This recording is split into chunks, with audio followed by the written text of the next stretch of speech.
And it's funny because, without getting too deep in the weeds, I don't even think we know. Most people don't understand what that word perfect in Scripture even means. Ooh. Like that word, it doesn't mean flawless. It actually means, when it's talking about the righteousness of Christ, it means flawless. Right. But in kind of Christian growth and development, the word teleos, it actually means mature. Ooh. It means complete. That's actually what it means. And that's a whole different thing from living a flawless life. Yeah. Because like the Bible makes it clear, even a just man falls 7 times. That's a righteous man falls 7 times, but he rises up again. And the Bible makes it clear where sin abounds, grace does much more abound. That's good. So I just think that a part of this is, so if I can kind of speak to it just, in that moral context, in terms of just recognizing that, man, like God's grace constantly amazes me. Mm.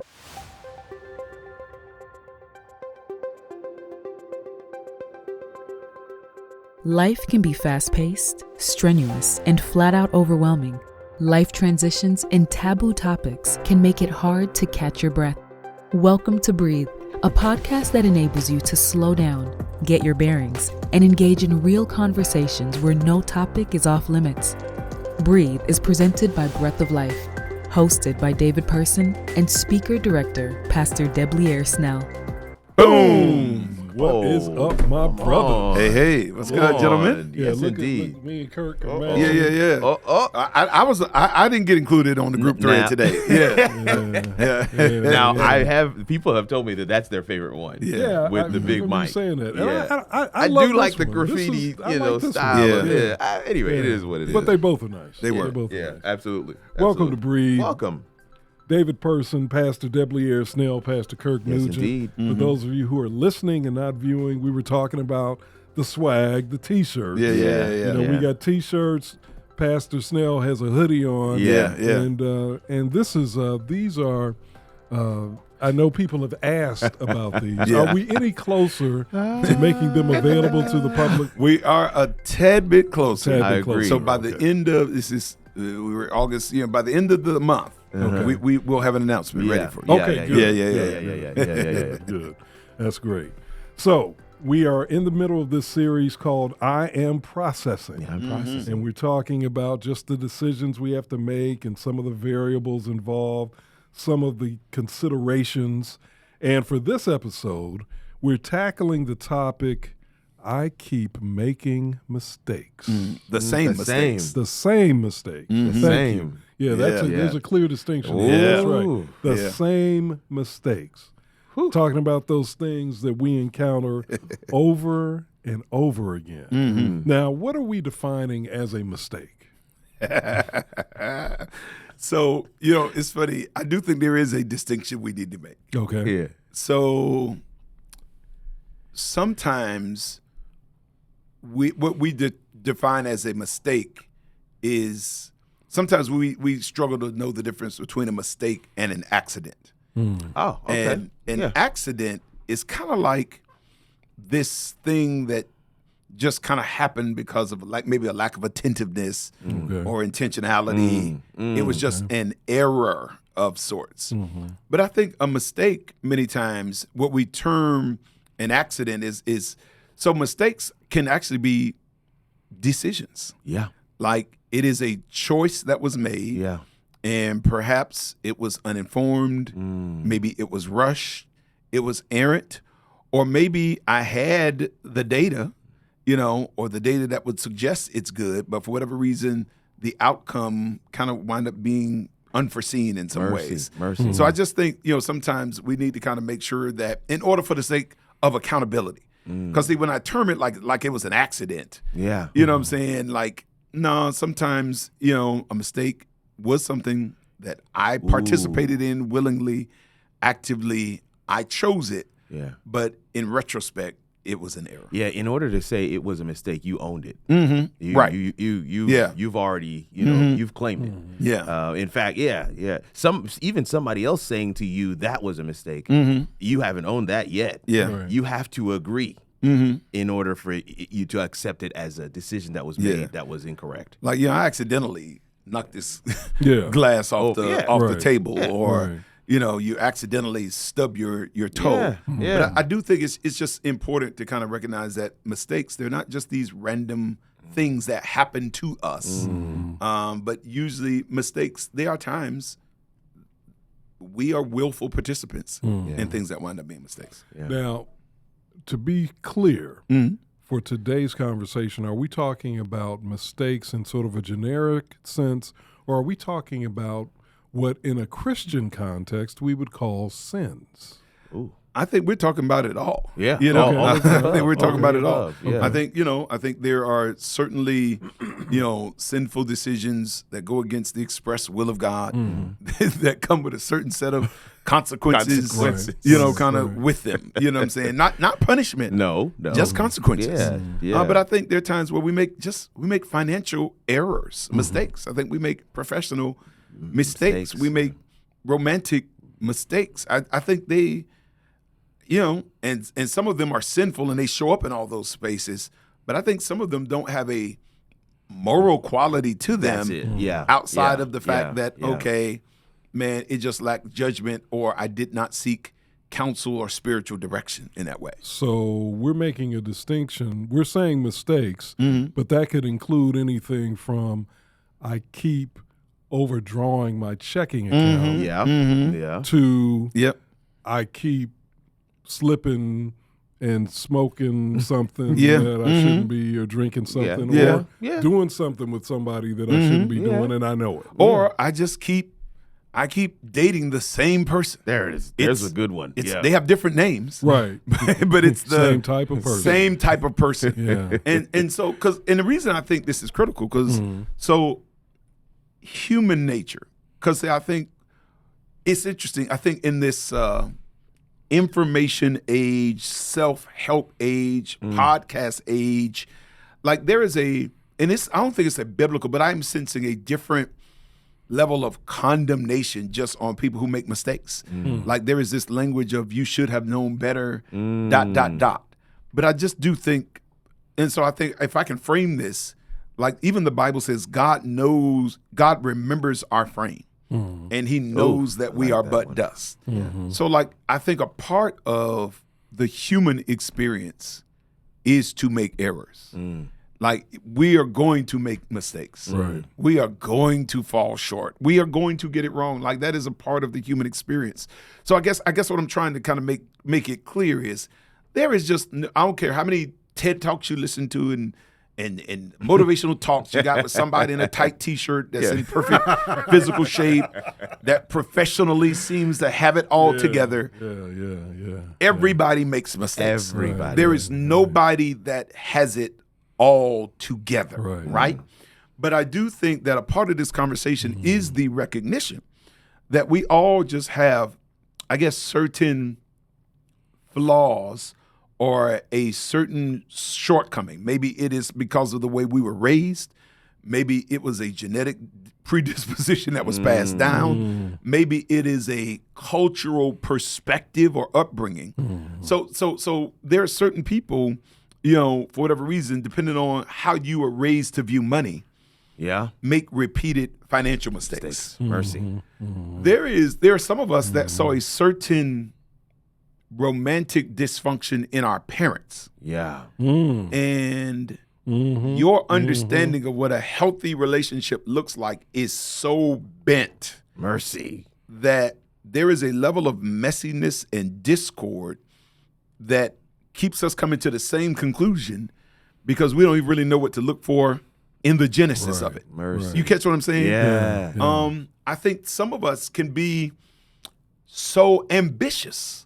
Like your drive. I mean, and drive is not a bad thing, but you do have to temper it. You do. And so it causes you to be impulsive and to get ahead of yourself or run ahead of the season you're in. And it kind of winds up in cyclical mistakes. So I don't think everybody makes the same mistakes repeatedly, but based upon what deficits operate in us, like you can find yourself where I keep making the same mistakes in my health. I keep making the same mistakes. I keep making the same kind of mistakes financially or professionally. Yeah. And I think that's where you got to kind of look at and say, all right, what in me, in my family cycle, in my worldview, keeps bringing me to the same place? Yeah. And I think there comes a point in time where even just in recognizing our humanity, you've got to kind of say, man, if I kind of have to keep starting over, Mercy. or I have to keep revisiting this same consequence, at a certain point, it ain't a system. Yeah. It's not the world. Yeah. It's not the white man. You know what I'm saying? At some point, It's- I've got to reconcile by looking in the mirror. Well, there's an old saying that says insanity, and this may sound Yeah. harsh on the front end, I know it, but yeah. I don't mean it harshly. Mm-hmm. Insanity is doing the same thing over and over again Yep. and expecting a different result. Different result. And So yeah. we have to learn to sort of, what I hear you saying is we got to learn to sort of realize that if I am landing in the same space each time, and it's wrong, And it's wrong. and it's wrong, however we are defining Fine, wrong, wrong. Yeah. then I need to obviously do something different Yeah. in order to get a different outcome. And I like this because I think that's the premise. Everything we've shared is actually the foundation upon which the title of the episode sits. Yeah. I keep making the same mistakes. This is a person who has recognized a pattern Right, right. and is committed to saying, I probably need to make a change because I'm going to keep on getting the same results. Right, right, And so right. now I keep on making the same mistakes. And that's the mindset of a person who's now willing to do some of the introspective work Correct. Yeah. to say, why do I keep on making the Right. same mistakes? Right. What can I do differently? Or maybe I just want to understand me Yes. better Yeah. so that I can actually show up or just adjust. I mean, sometimes it's not even a matter of fixing it. I get a chance to work with some coaching clients. I'm like, sometimes you just knowing how you are Yeah. can help you to chart a course towards a path or a workflow that Yeah. works with your idiosyncrasies, right? I love mean, that. Yeah, it love that. actually takes Love it into that. account, Yeah. right? Yeah. And so Gotta understand ourselves. yeah. In business, they say staff for your weaknesses. This is the same concept, right? You put things in place because it's not my area of expertise. Right, I know we want to go this direction, Yeah. but in the areas where it's like, well, I generally don't do it. You bring people around, Yeah. resources around, systems around, processes around Yeah. to ensure that you get to where you want to go. Yeah. I like that. Staff for your weaknesses. I like that. Yep. A lot of sense. Makes a lot of sense. Before we run out of time, I want to posit this. As we are dealing with this idea of repeated mistakes Yeah. and the inevitability of mistakes, which is what I think you were talking Oh, yeah. about earlier. Oh, yeah. It's part of the You human know, experience. And I think that is really crucial to recognize and embrace that to be human is to make mistakes. Yeah. You know, we learn. We That's how we learn. learn. That's Yeah. it. That's how Yeah. we grow. Yeah. And we know that in some subcultures, and I'm going to just keep it real, in some religious subcultures, there is an obsession with perfection. Yeah. Yeah. And people I know exactly what you're believe saying. Yep. that if they are making mistakes, whether those have moral implications or Mercy. not, they feel they are inclined to be hard on themselves Yeah. Wow. because of this idea that, well, God expects me to be perfect. Yeah. Yeah. You know, and it's funny because, without getting too deep in the weeds, I don't even think Yeah. we know. Most people don't understand what that word perfect in Scripture even means. Like that word, it doesn't mean flawless. It actually means, well, when it's talking about the righteousness of Christ, it means flawless. Right. But in kind of Christian growth and development, the word teleos, it actually means mature. It means complete. That's actually what it means. And that's a whole different thing from living a connotation is flawless different. life. Because like the Bible makes it clear, even a just man falls 7 times. That's a righteous man falls 7 times, but he rises up again. And the Bible makes it clear where sin abounds, grace does much more abound. That's good. So I just think that a part of this is, so if I can kind of speak to it just, in that moral context, in terms of just recognizing that, man, like God's grace constantly amazes me. Like, it's funny because like there's just certain things, I guess, maybe I would call it mistake, but there are just certain things that I had to confess to God for years. You know what I'm saying? It was such, I mean, I guess call it a mistake, a weakness, or just where my human nature falls short. Right. Yeah. Man, I have to keep coming to God with it. And there are things that God helped me to overcome. And there are some things currently I am overcoming. That's it. But what I'm saying is, man, I am just thankful that we serve a God that, sometimes we say, man, we serve the God of a second chance. That is not true. He is the God who is infinite in mercy, infinite in grace. Yeah. And we just have to continue abiding in the journey to, with him, I guess is the best way I want to say it. So I just want us to be clear that God is gracious to us in our moral failures and mistakes. But I want to be clear, God is not just gracious in that arena. So like we make other types of mistakes as well that are not, quote unquote, the breaking of a commandment. Yeah. But God is gracious to us in those as well. Like I don't think a single mistake or single season of mistakes thwarts your purpose, mercy, your destiny. Right.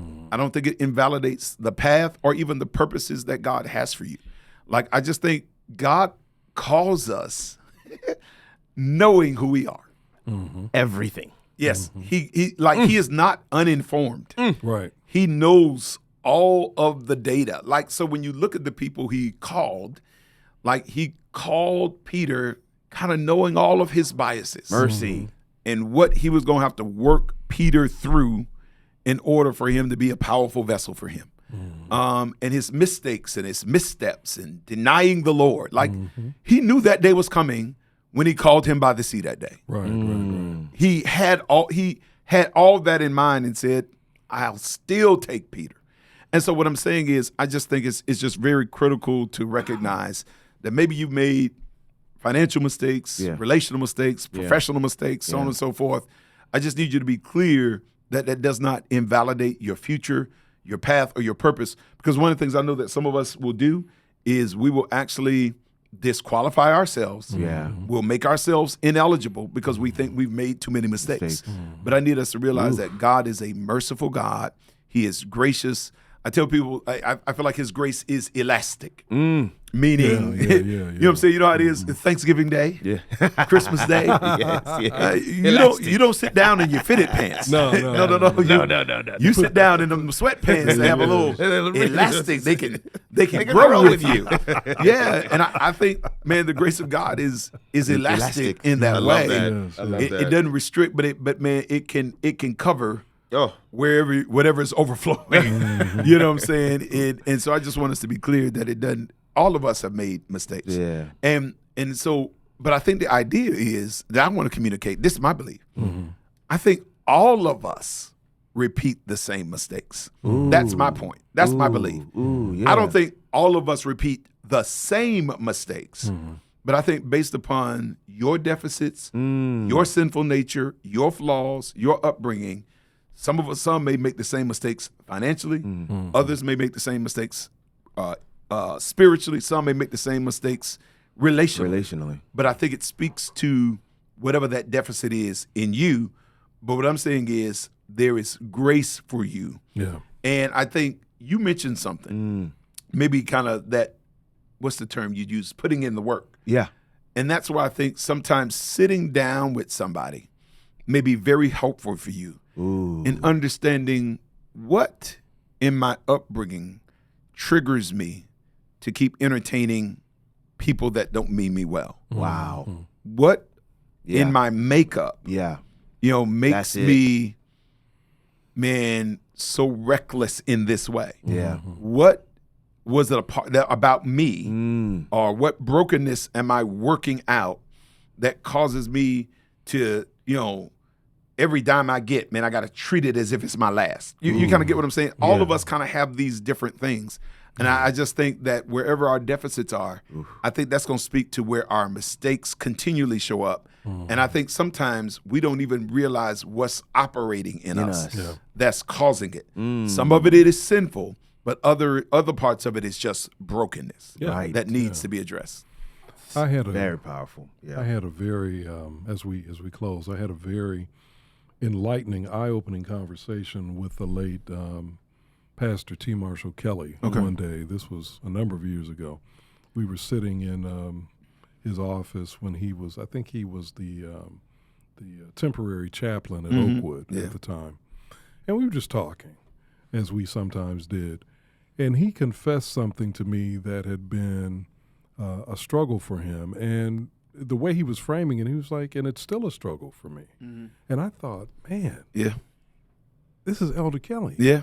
Yeah. You know, Wow. for those of you who know who Elder Kelly is, I mean, he's like the Enoch of Oakwood. Yes, I mean, like yes. he walked with God. Walked with God. That's a great way to put it. Yeah. I think that is. I never thought of it that way, but that is exactly how I think many of us thought of him. Yeah. And when we were sitting there, just the two of us, and he made that that I don't want to call it a confession, but when he revealed that to me, I was like, wow, okay. And so you realize that this whole thing of dealing with mistakes and grappling with weaknesses and shortcomings, it can be a lifetime process. It can, very much. You know, Very because much. I'm sure he was well into his 70s at that point when he said that to me. Yeah. You know, 60s or late 60s, early 70s, whatever it was. And I thought, man. Yeah. So but it was encouraging because it gave me some hope. Hope. Yeah. There's an old saying that has been attributed to a poet. His name is Alexander Pope. I don't hear people saying this much these days. And it's understandable because this was apparently he wrote this well over 200 years ago. But it's a very simple way to, I think, summarize what we're really getting at, pastors. To err is human. Yep. To forgive is divine. Yeah. Yeah. Yeah. To err is human, meaning we're going to make mistakes. Yep. But to forgive is divine, meaning not only that God is going to forgive us of our mistakes, but also that we should, if we are trying to emulate God, we should forgive not only each other, but we should forgive ourselves. That's powerful. Yep. Yeah. Yep.